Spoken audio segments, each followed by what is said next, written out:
That's DC's lowest rate since 1967. And if you go beyond that, you know, we can go and look to see what's happened even this year. The drop has continued. So what I've done in this chart is just compare it for the first 7 months of the year, because I have all the different crime data for the first 7 months. And crimes vary over the course of the year. A lot more crimes during the summer and not so much during winters. So you want to compare apples to apples. So this is the first 7 months of 07, 08, 09, and 010. And you can see the first 7 months of 07, 104 murders, 08, 107, and then last year fell to 82, and then this year it's gone down to 69. So that's a 36% drop in 2 years that we've seen in DC. I can only guess if DC had seen a 36% increase in murders and other violent crimes after the handgun ban had been eliminated, that would be major news coverage. But the fact that we've seen this huge drop, you know, that's not seen in the rest of the United States, has gotten virtually no news coverage. And you can also compare it to other violent crimes. If you look at robbery with guns, that fell by over 10%, about 11%. Robberies without guns fell by 3%. Aggravated assaults with guns fell by 24%. Aggravated assaults without guns fell by 8%. So crimes with guns, despite the ban being eliminated and the gun lock rules being stopped, fell by about 3 times faster than crimes without guns. And you can look at Chicago here. Chicago's ban went into effect in November 1982. You can see Chicago's murder rate relative to other top 10 cities was falling prior to the ban. Basically reached a minimum right before the ban was started, and then it rose and it basically continued to rise. You can compare it to the other 50 largest cities. Again, similar pattern. You can look at it compared to the 5 counties that are adjacent to Chicago. Chicago's murder rate was falling, and then as soon as the ban was imposed, it started to rise relative to the adjacent counties. Not all the counties report crime data for 84, so there's missing value there, but you can see, obviously, there's a change that occurred there, and you can look at it compared to the United States as a whole.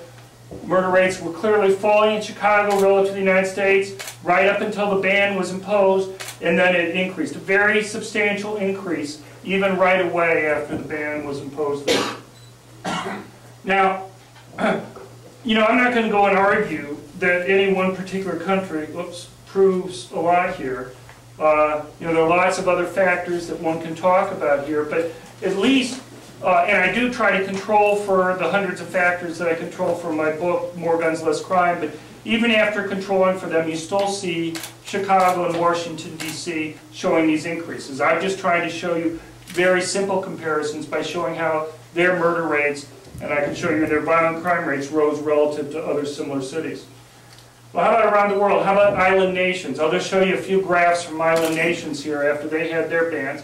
Ireland's ban went into effect at the beginning of '72, and you can see prior to the ban, Ireland's murder rate was pretty much bouncing down around here, just between 0.1 and 0.6 per 100,000 people, right up until the ban went into effect, and then it soared up, and obviously at a much higher rate after the ban than it was before. You can see a similar pattern for Jamaica.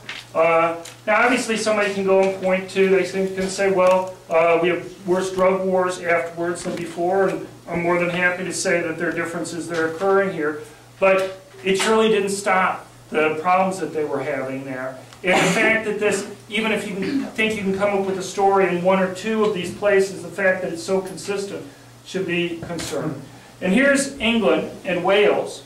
You can see their handgun ban went into effect in January 1997. Murder rates were homicides were fairly flat right up until then, and then they gradually start to rise. There's been some reduction in the last year. In 2009, the data just came out, but it's still above what it was before the ban was instituted on a per capita rate. So we've talked a little bit about who obeys these gun-free zones.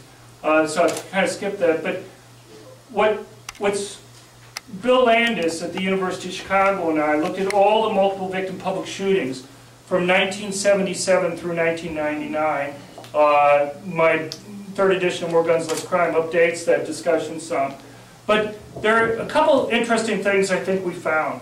One of the things is that law enforcement, while law enforcement is probably the key, police in particular, are the key factor for controlling crime generally, they seem to have virtually no effect on multiple victim public shootings. No statistically significant effect. And the question is why? And we think we have a pretty simple answer for what's going on there. And that is, when you look at this, 75% of these guys who committed these multiple victim public shootings died at the crime scene, either by committing suicide or being killed by somebody else who has a gun. And in interviews that have been done with at least a lot of the 25% who lived, one of the common themes that come out is even they expected to die.